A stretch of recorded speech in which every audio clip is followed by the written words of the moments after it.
et sans fil. Bonjour tout le monde. On va regarder un passage dans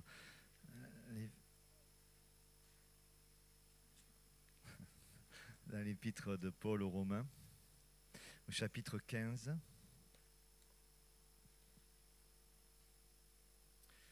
Romains chapitre 15. On va prier pour ce moment. Introduction. Vous savez, le culte s'est construit pour amener, bien sûr, entrer dans la présence de Dieu, mais c'est aussi penser par rapport à nos capacités, c'est-à-dire il y a un temps de prière, il y a un temps de louange, il y a des annonces pour la vie de l'Église en dehors, et il y a des chants, il y a une introduction pour amener le message, parce que c'est le point aussi culminant, puisque Dieu a choisi des bergers selon son cœur, et donc un pasteur d'église aussi à qui que Dieu utilise pour se manifester. Mais c'est un pasteur ne va rien amener, ou quelqu'un qui partagerait s'il n'y a pas quelqu'un qui reçoit. C'est comme la bonne nouvelle, elle est annoncée, mais si personne ne la reçoit. Voilà. Donc l'église aussi, c'est ce moment. Donc on a besoin, c'est petit, de rentrer, parce qu'on n'a pas naturellement une capacité à recevoir les choses de Dieu. Et c'est assez logique ce que je dis. Naturellement, je n'ai pas la capacité de recevoir les pensées de Dieu, puisque par définition, ce ne sont pas les miennes. Donc du coup, il faut que j'arrive à tous les jours me préparer, et c'est ce à quoi sert le rassemblement. Merci Seigneur pour ce moment. Bénis chaque personne dans cette salle, Seigneur. Tu connais nos besoins, tu connais chacun. Il y a des gens très certainement en difficulté, plus que d'autres aujourd'hui. Et des gens peut-être qui ne savent plus comment faire avec des situations. Peut-être même des gens qui ont des difficultés, même dans l'église ou dans leur maison, dans leur intimité. Peut-être même des gens qui ont des difficultés, peut-être avec toi même, tout simplement, parce que nous en avons tous à des moments, parce qu'on ne comprend pas, on ne sait pas, on n'a pas la patience. Voilà. Mais dis seulement une parole et je serai guéri, Seigneur. Aussi, ouvre nos oreilles, parce que nos oreilles sont bouchées parfois. Nos cœurs sont remplis, on n'a pas de place. Et nos yeux sont aveuglés par tellement de choses qui nous attirent. Donc on a besoin de toi, Seigneur. J'ai soif de ta présence, comme on l'a entendu, Seigneur. Ce divin chef de ma foi. Viens Jésus et demeure, Seigneur, parce que sans toi, on ne peut rien faire. Amen. En Romains 15, le début du chapitre de cette épître, de cette lettre, il est écrit « Nous qui sommes forts, nous devons supporter les faiblesses de ceux qui ne le sont pas et ne pas chercher ce qui nous plaît, ou certains vous aurez nous complaire. » Verset 2, « Que chacun de nous plaise au prochain pour ce qui est bien en vue de l'édification, car Christ n'a pas cherché ce qui lui plaisait, mais selon qu'il est écrit, les outrages de ceux qui t'insultent sont tombés sur moi. Or, tout ce qui a été écrit d'avance l'a été pour notre instruction, afin que la patience et par la consolation que donnent les Écritures, nous possédions l'espérance. » Et la patience, vous voyez cette définition, on sait ce que c'est, mais on en aura toujours des définitions complémentaires, parce que je pense que Dieu est patient. Et j'en ai vu une qui m'a plu. J'ai dit patience, 2 points, fermeté dans les adversités. Fermeté dans les adversités. Je voulais vous parler ce matin de la complaisance, un mot que moi je n'utilise pas trop, mais il y est là. Nous qui sommes forts, nous devons supporter les faiblesses de ceux qui ne le sont pas et de ne pas chercher à être complaisants. Ce n'est pas chercher ce qui nous plaît. Il faudrait qu'on parle 7-8 minutes de cela.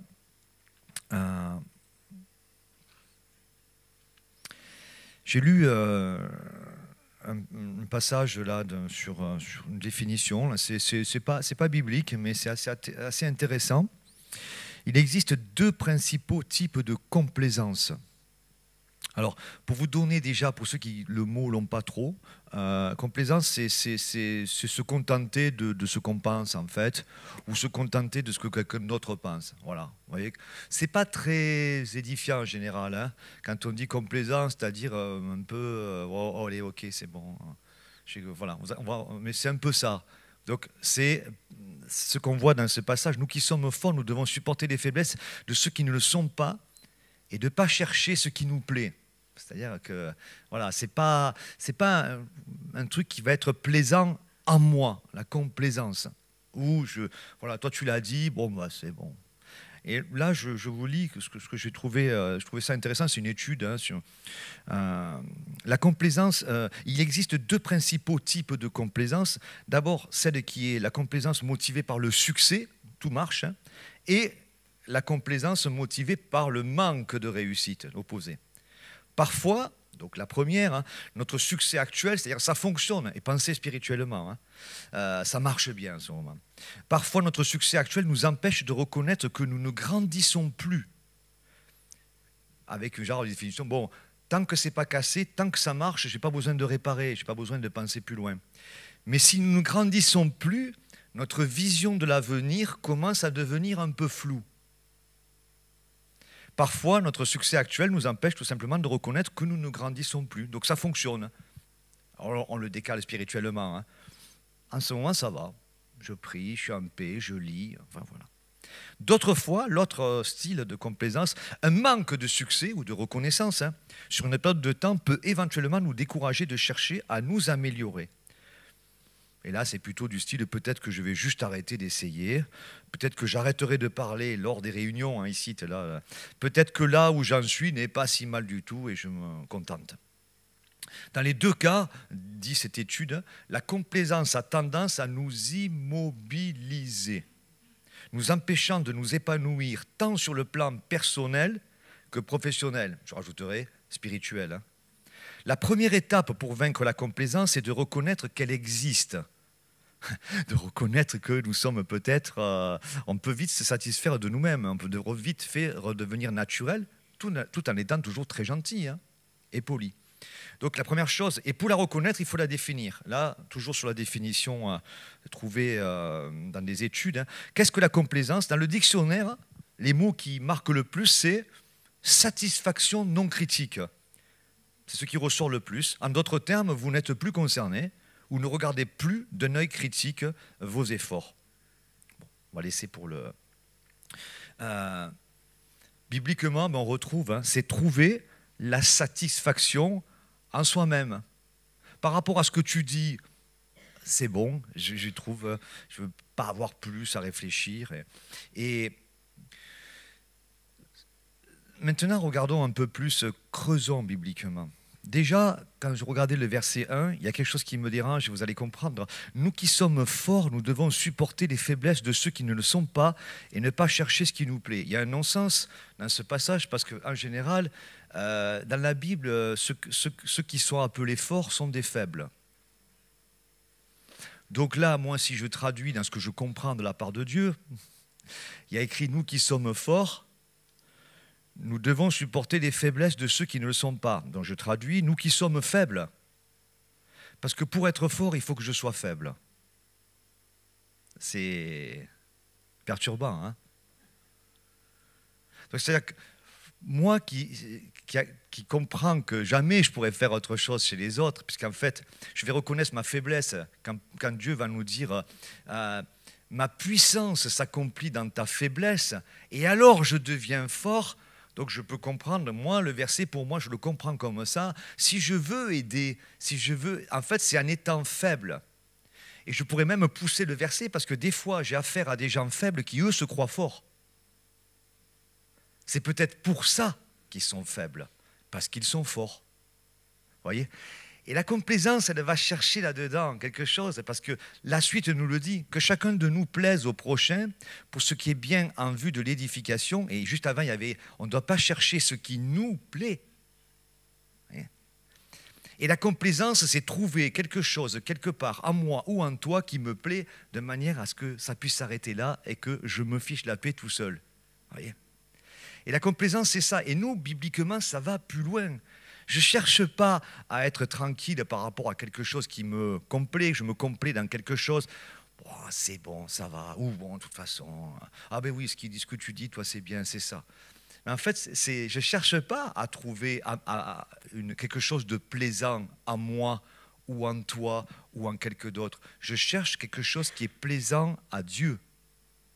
Et ça, c'est génial, parce qu'en fait, finalement, tous nos conflits vont rapidement trouver, peut-être pas rapidement, des fois une solution quand le conflit est important, mais des conflits, il y en a tout le temps. Mais en fait, ça va toujours nous sortir. Et c'est pour ça qu'il dit que chacun, derrière, de nous, plaise au prochain pour ce qui est bien en vue de l'édification. Et on enchaîne. Christ n'a pas cherché ce qui lui plaisait. Mais Christ, il n'a pas cherché, mais c'est Dieu. Il nous donne un exemple. Hein. Il n'a pas cherché ce qui lui plaisait, mais selon qu'il est écrit, alors là, ça va fort, hein, les outrages de ceux qui t'insultent sont tombés sur moi. Et je trouve ça intéressant juste de réfléchir. Et derrière, il y a bien sûr la parole qui nous rappelle ces principes. Et j'aimais ça, c'est-à-dire, Dieu ne veut pas que nous nous adaptions. Vous voyez ?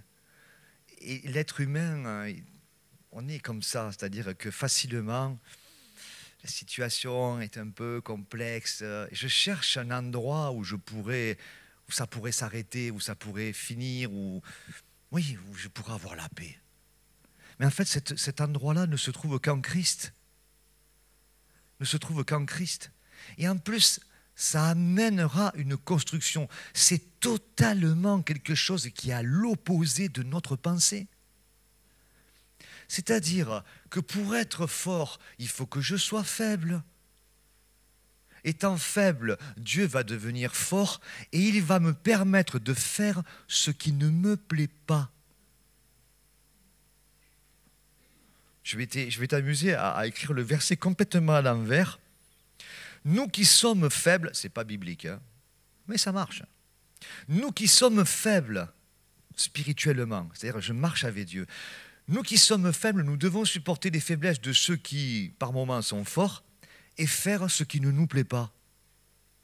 Waouh, je trouve que c'est génial. Enfin, non, c'est pas génial pour ma chair, mais je trouve que ça sonne avec Dieu. Christ, de fort qu'il était, est devenu faible. Il est devenu tout-puissant. Ce nom est si merveilleux. Un jour, au nom de Jésus-Christ, toutes les nations, toute la terre, tout genou fléchira à cause d'un homme le plus faible du monde, parce que sa faiblesse partait de la puissance éternelle. Je n'ai pas les mots. Quand nous, on est un peu fort et qu'il faut descendre à une faiblesse, bon, c'est embêtant. Mais si on est tout puissant et qu'on devient un bébé dans une crèche qui finira sur une croix, je ne sais pas ce que ça veut dire. Mais il n'a pas cherché à se plaire. Ils n'ont même pas, je ne sais pas comment dire ces mots. Voyez, vous imaginez Dieu dans la sainteté, dans l'éternité, la Trinité, le ciel, je ne sais pas, j'emploie des mots... Qu'est-ce qu'on peut faire si je parle comme un homme, hein? Qu'est-ce qu'on peut faire qui pourrait nous plaire? Dans la pensée de Dieu, même Dieu n'a pas fait presque ce qui lui plaisait. Ce sont des mots d'humain. Hein. Mais, vous voyez, je veux dire de venir s'abaisser pour ne pas se plaire à lui-même, mais viser l'édification. Édifier, c'est construire. Hein. Et Dieu ne veut pas l'immobilisme. Et si vous êtes faible, cherchez pas la solution à votre faiblesse dans quelque part en vous, la mémoire de quelque chose qui peut être, ou une opportunité de trouver satisfaction, de vous plaire en vous-même. Cherchez pas non plus spécialement chez quelqu'un, même si les conseils sont bons, même si notre expérience est bonne. Mais nous, ce qui nous plaît, c'est ce qui plaît à Dieu. C'est ce qui plaît à Dieu.